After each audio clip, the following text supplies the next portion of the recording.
How's it going, guys? This is Velmark here, and if you're anything like me, you've been getting your ass absolutely obliterated by Rellana, the Twin Moon Knight in the Shadow of the Erdtree DLC. I did finally take her out after I believe 44 attempts, so it wasn't easy going at all. But this is just a quick kind of run through for what to look out for in this fight, how to survive it, and how to dish out as much damage as you can to just wear her down as quickly as you can. This is the build that I ran with for this fight. Nothing too fancy. As you can see, we're level 138. We've got 80 in dex, we've got 58 in vigor, and we are running the plus 25 Naga Kiba with the lightning Ash of War. She seems to be weakest to lightning from what I could see, so I'd recommend running something with lightning, although bleeds seem to work relatively well too, so especially if you're running like a dual wield build, bleed might be the way to go in that case to stack that faster. We're also running the improved Spelldrake Talisman, as well as the Magic Fortification Incantation to mitigate as much of the spell damage we might take as we can. No Spirit Ashes or Summons here, and no judgment if you are. I'm just oafish and sweaty and like to do without, but I imagine a lot of the information covered here will apply to anyone who's taking her on, be that solo or with a friend in tow. This triple sword sorcery she's using here is probably her least threatening attack and typically won't deal that much damage if you have Spelldrakes in some other form of magic defense. In general, if you can keep your distance until she sets them loose, so you can dodge them easily, go for it. But otherwise, if both the magic swords and her actual swords are coming at you at the same time, definitely focus that effort on avoiding her melee attacks.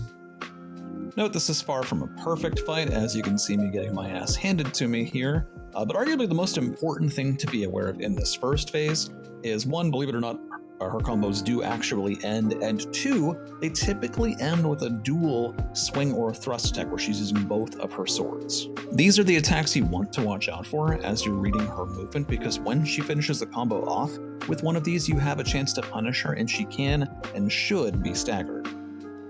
We punish a double swing here. Notice she's going into her double swing 2-hit wombo combo, so we roll through both and immediately begin charging an R2 after avoiding the second swing. Charged R2s, in case you didn't know, are an excellent way to build that stagger. We take some hits here. Unless you're an absolute god, you're going to end up having to hit trade here and there with her. If you've been getting some hits in consistently and mixing in some of those charged R2s when you can, it will often be worth taking the trade to keep that stagger from falling off. We get some juicy hits in here, maybe taking more risk than we should, then completely whiff here. This dual sword thrust is a combo finisher, so if you see it coming, roll forward and punish. Don't be like me and just take those in the mouth. When she pulls out this big stupid magic sword, this is the easiest move to close the distance on and punish, so seize this opportunity. Roll forward to the first swing and then the second, and then immediately begin a charged R2. If you've done marginally well up to this point and keeping the heat on her, you just might get a stagger. And that is why you want the stagger. One charged R2 into critical strike later, and she goes from 60% HP down to 40%. When she busts out the red and blue swords and starts her Pontiff cosplay, this is when shit gets real. The most important thing to be aware of here is that you need to roll forward through melee attacks, not away from them. I do a fair bit of the latter here, and you'll see how it works out for me. The magic wave attack she would occasionally throw out in phase 1 is now a sequence of 5 blasts, and I've only been able to dodge all 5 once. If you know of some combination of running and rolling and jumping that's reliable, let us know in the comments so we can all sop up your wisdom like gravy. Otherwise, expect to eat at least one of these and be ready to heal that off.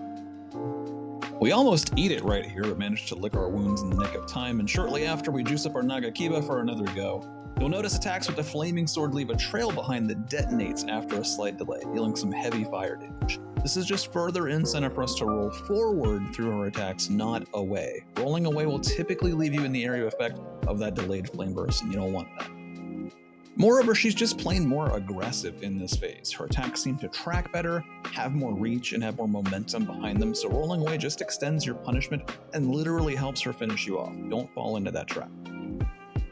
Finally, she decides to drop her ult on us. She conjures up 2 magic moons, floats in the air for a tick, then drops them one after another before plunging to the ground herself, each impact sending out an arena-wide shockwave. If the first blast catches you, you'll get juggled through the second, and the last, which is the highest damaging of the 3, and it's highly unlikely you're going to survive this, so be ready to jump.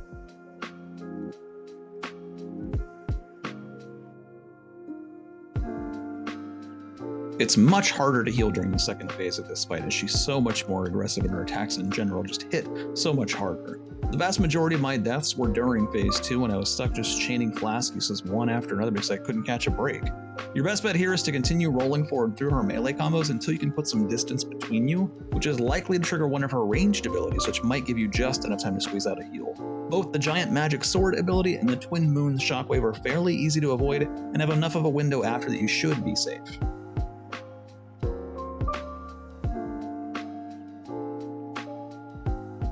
After that, it's all about just the fundamentals and maybe a little bit of luck, and then... Ah! Woo! Get shit on!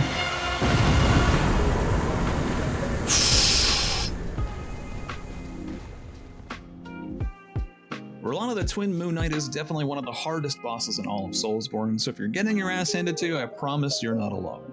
I've been playing these games for years, and she wiped the floor with me for more than 2 hours before I finally just barely managed to put her down. Have patience with it, enjoy the struggle and learning the fight, because it's not often we get to experience a brutal FromSoft boss like this for the first time, and that struggle is precisely what makes that eventual victory such a rewarding experience, and what makes these the best games ever made as far as I'm concerned. If you enjoyed the video, hit that like button, maybe even hit that subscribe button. And if you have thoughts or input of your own experience with the DLC, drop that in the comments. I'd love to read about it. Also, feel welcome to join me and some other like-minded degenerates on my stream at twitch.tv/Felmarg, where we do a whole lot of playing and a whole lot more dying. Hope to see you there.